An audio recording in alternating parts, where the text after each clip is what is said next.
down towards the bottom. Again, they haven't played too many series, but for them, see what they're able to do. We're going to have a 5-man smoke and potentially a fight already to break out as the bomb does click on a far. Jabs, is the hoops not going to be enough? I mean, they might just turn to the centaur instead. If they don't get Ollie, they're probably even happy with getting the Jabs kill. So easy one for OG to find. It's going to be Tiger. That's rewarded with first blood. So giving all this extra gold and regen in lane to the Underlord as well as the Techie, since they can share the regen, is a pretty big deal. Now, needs to be careful. Yeah, let's see if that bounty rune's going to be worth your own life here. You still got the concussive shot to work with. Uragi's going to maybe turn it back. All right, never mind. They blow him up. Q should probably still go down with the Fairy Fire being activated. I love how as soon as they come back in, they both just go right back to like throwing all their health and mana at one another. So they're already both back down to low. 6-mate runes coming up, and OG secured the top one. Oh, Makoto. Oh, he's unable to dodge the blast off. Might still be able to turn it back around, though. He's got the rotation from Qf down to the bottom side, but he's going to be lacking mana now to turn the kill onto BZM. He's got some one charges and the raindrop, but it's not enough as Tiger secures the kill. Now BZM, he gets a bunch of mana back as well. And with Kid Track nearby, OG's rotations from both their supports are going to net them 2 gigantic kills. You know, you get the first 2 waves of creeps and experience, then you can leave and go for your dual lane, because Slark without help just suffers. They're going to try and protect Uragi off the back of the rift. They're going to be a little bit too late, though, but they'll still get some return kills nonetheless. So Jabs will go down on the Centaur. The rest of Willie? Yeah, somehow still alive. Okay, yep. Okay. I didn't see BZM's position, so he's going to be able to block off the stairwell up to the high ground. Early into the jungle / mid lane. Does not want to play near any of these heroes right now. Playing the map a little bit better here. Tiny making a lot of good early rotations, and with Blink Dagger coming up soon, this is a bit of a problem. Jabs? Ooh. Oh, the casual cloak's enough, and now Makoto, they're looking to hit back, but the TP, it's long. It's going to take him quite some time and force a lot of mana to be expended. I see Tiger inside the tree lamp. Yes, the Remnant's going to be able to grant him the vision required to be able to catch Tiger out on the TP. You know, can they give all this like breathing room to OG, who are already ahead, when they've got Alchemist to try and farm this? They're even going to try and Fiend's Gate down to bottom. Makoto's going to be able to reposition, so at least the Storm Spirit is not going to be the one that's caught out from that attempt. Nonetheless, though, OG slow down Ollie's game, and that's still pretty important, stopping maybe the Chen from being able to hit some of these early utility items. Still got to look for a long zip in from Makoto, so gets a glimpse of the techies and sees a freebie. And they're even going to smoke as well, because BZM, I mean, what a timing on the Blink Dagger. Yeah. They're ready to go, and what a target this would be with Makoto as well.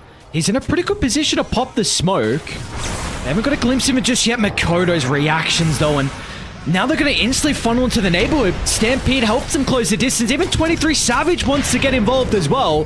They'll try and target down Tiger at the moment. It'll be an easy kill onto the techies. MC is a different beast, though. Cloaking the Vanguard here for the Underlord.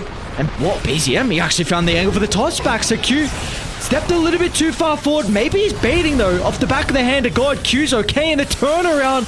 It's there from Talon. Now they're going to be able to catch up to BZM as well. It looked like a decent toss from BZM, but he just baited the rest of his team. Jabs, well, they're going to be able to fall it with ease. He should have the double edge to blow up the Tiny. The streak given over to 23 Savage. You got to go for this smoke, so they're going for that maneuver here, looking to see what they can find. Oh, he's in a good spot, though, with the ward. BZM's going to be able to find the angle to get the jump to blast off as well, but they don't have the damage. Ollie stands strong up the back of the heel, and now they're going to turn it back around as OG, they've committed into the middle. What's Uragi able to do with the Alchemist? He'll deal with the backline support, but BZM has nothing left in the tank. They're trying to turn onto 23 Savage. The Slark is falling low. He's able to narrowly evade. Dodges out to the left side, but still got to be scared about Uragi. Can he find the angle? Sun's going to be there. We'll be able to purge it off, but there comes the Fiend's Gate. They want to continue hunting the Slark down, and 23 Savage will not be able to escape. It was a long chase down, but in the end, OG, they make it a somewhat decent fight. And OG, they've got a really good ward placed. A lot of information, and 23 Savage Got some sentries. It might be too late, but they jump in. They're going to put all their attention over the Storm, but the initiation, they weren't even able to damage Mikoto, so the Storm can look to turn it back around. The initial target's going to be Tiger.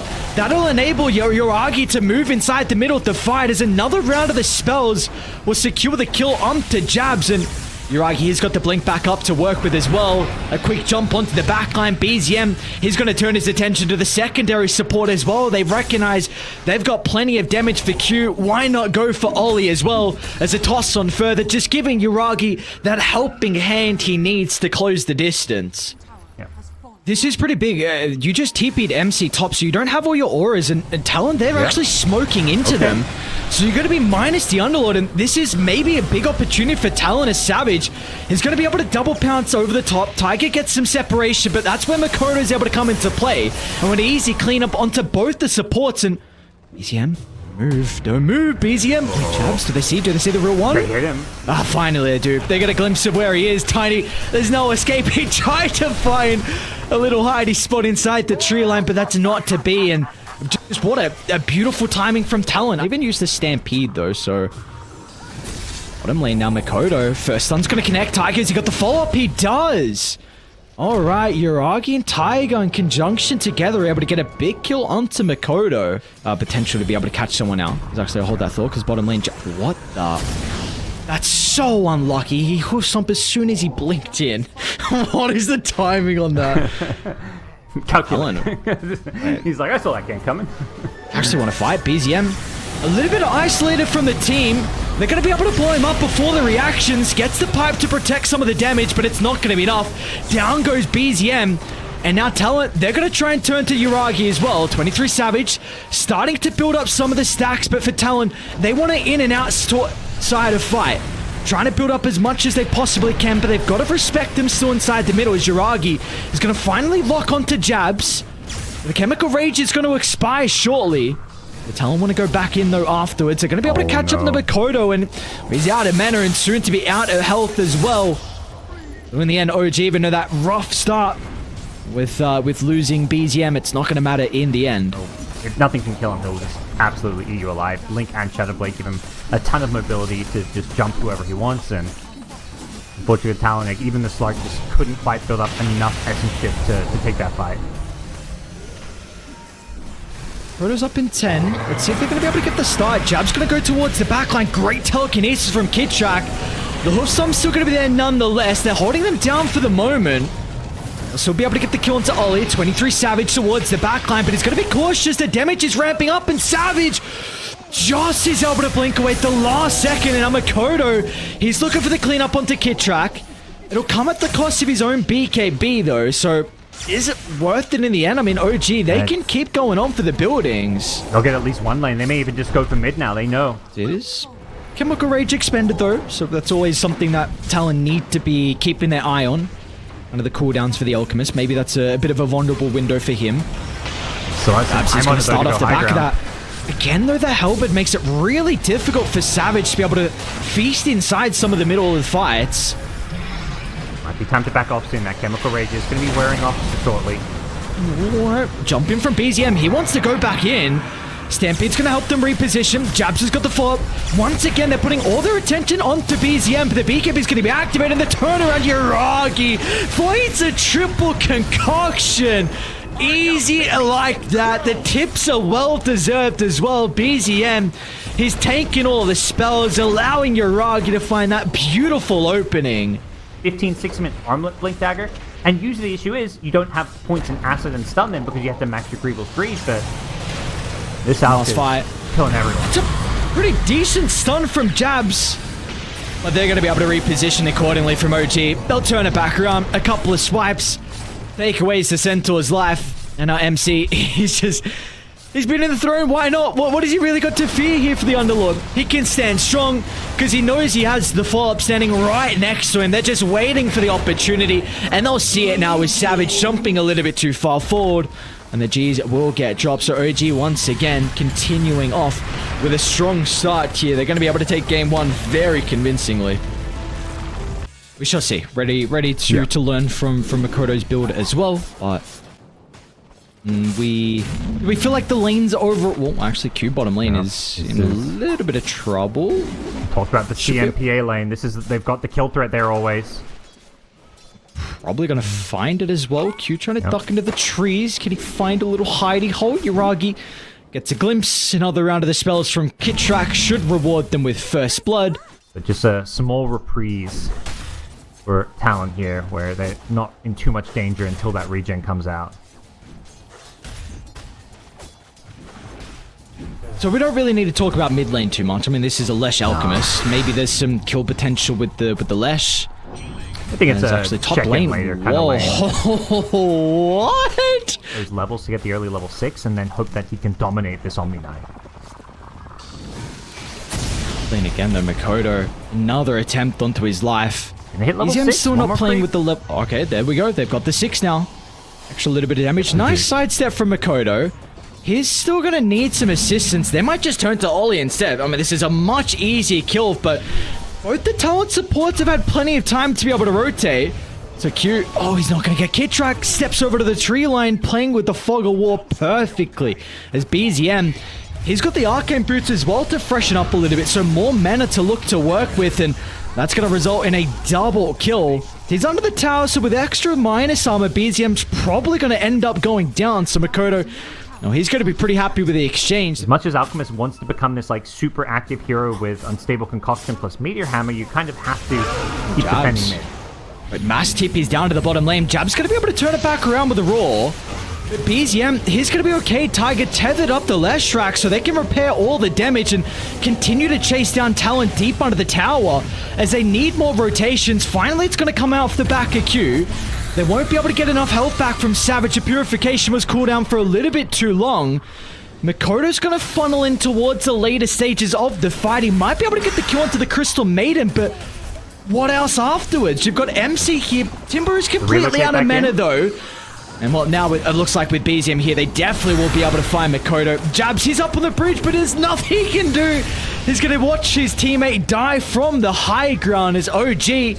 They'll still get the Yuragi kill ticking out inside the Acid Spray. Another round of the Axes as well. Tiger easily able to sidestep. And now Jabs, maybe he stepped a bit too far forward. BZM once again wants to continue to get up in the face of Talon. A stun from afar. Easy way for them to close the distance as OG.